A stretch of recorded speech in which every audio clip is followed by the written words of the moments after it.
On le sait maintenant, le Maroc, ça fait rêver de plus en Mmh. plus de gens. Quels conseils tu peux leur partager, ceux qui veulent s'installer ici? Mmh. Pas forcément des entrepreneurs, mais tous ceux qui Ouais. ont cet attrait pour le Maroc. Le meilleur conseil, c'est quand même de pouvoir venir, même si on sait que les vacances, c'est pas la même chose que de s'installer, mais d'avoir quand même un contact avec le Maroc avant de venir.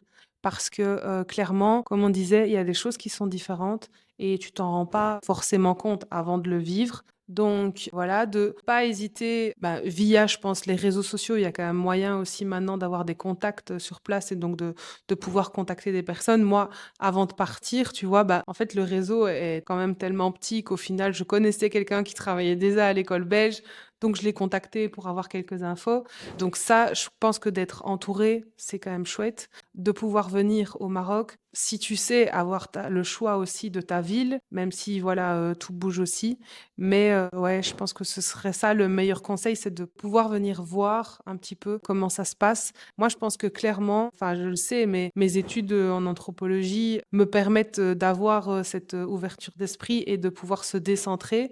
Parce que clairement, enfin, comme tu le disais, on est quand même dans un pays, le Maroc, qui est magnifique, mais qui n'a pas la même culture. Enfin, la culture, ça veut tout et rien dire, hein. Celle de Rabat est pas forcément celle de Marrakech, mais tu es quand même dans un environnement différent. Tu es quand même dans un environnement musulman.